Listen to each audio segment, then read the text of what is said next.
Well, I moved back outside. We are back in our inflatable colon if you're watching on our morning show. I have Brian Cowart joining me right now from the Colorectal Cancer Alliance. Thank you so much for being here today. Thank you for having us. Thank you for having us. It's always interesting being inside a colon. I mean, it's right? not normal, not right? Normal. But it's for an important cause. Very important cause.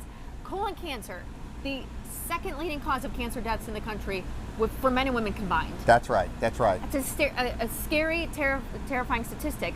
I think what is so important, though, is to remind everyone that it is so treatable and so preventable if caught early. That is such the case. I mean, a lot of people don't know how deadly colorectal cancer is. And so this inflatable colon that we're going to have out at our walk this weekend helps to educate everyone about their colon, the importance of getting screened, and that this really is preventable. I know people don't like the idea of going to get colonoscopies. No, I think that worries me because a lot of people are just afraid to go do it, and that's what stops them from doing it. And you've had one, you said? I've had one. We've had them. Yes. They are not bad. It's easy. easy. It's easy and it can save your life. I mean, that's what this colon is about. I mean, what colonoscopies do is they go in and they identify polyps. So this is a polyp right here.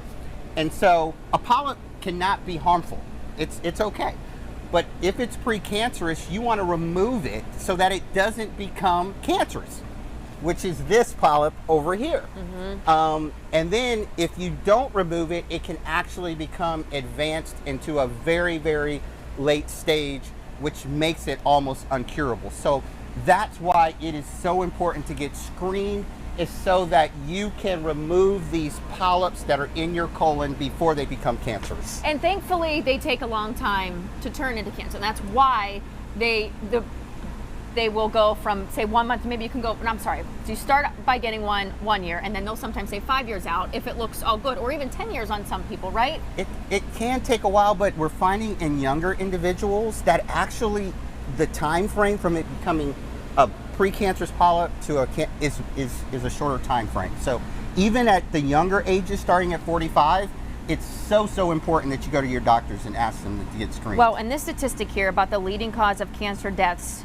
by the year 2030 will be colon cancer for ages 20 to 49. So if people aren't eligible, say at 20 you're not eligible to get a colonoscopy, we got to be paying attention to other symptoms, and it's got to be our job to stay on top of it. Yes, whether you're below the age of 45 or above the age of 45, there are symptoms that you can pay attention to, including blood in your stool, changes in your bowel habits, weight loss, unexpected weight loss. If you're seeing symptoms like that, go in and see your doctor and encourage them to say, I need to get screened. So Yes. again, on Sunday, this is what it's all about. We're raising awareness on Sunday. Where is it taking place, and what all will be happening on the big day? So we are having a walk. It's our 12th year of having the Cleveland Walk to End Colon Cancer.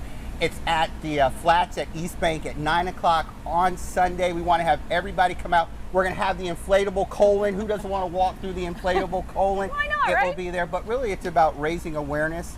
And also, unfortunately, while it is one of the most deadly cancers, it is also one of the most underfunded cancers. So we're raising awareness, we're raising money, we want to educate the public, but also we want to support those patients who already have colorectal cancer. We are a community that supports them and survivors. So please come on out and be a part of this really important event on Sunday at 9 o'clock. It's amazing. And you bring up such a great point when it comes to the funding for the research.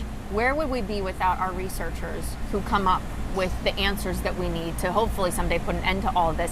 And when it's underfunded by the government, we need to do our part to at least help. And I know more than likely it has touched someone in one aspect or another of their lives. Absolutely. I'm sure every one of us knows someone who's probably unfortunately been impacted by colorectal cancer. And unfortunately, the rates are only increasing, and we've got to change that. And we're doing it one step at a time, and that's are. what's amazing. And again, what do you encourage everyone to, get the screenings, if you're 45 If you're or above? above 45, go to your doctor, tell them you'd like to get screened. There's a lot of different ways that you can get screened. They'll figure out what's appropriate for you. Getting a colonoscopy is the most effective because if they identify a polyp, they can remove it right then. And if you have stomach issues like Crohn's, you're more susceptible, right? So even if you're younger, there are people who can get them at a younger age. You just have to be willing to ask and push to get that done. You are a high risk factor if you have a family member who's had colorectal cancer, certain genetic inherited diseases like Crohn's disease, Lynch syndrome, those types of things.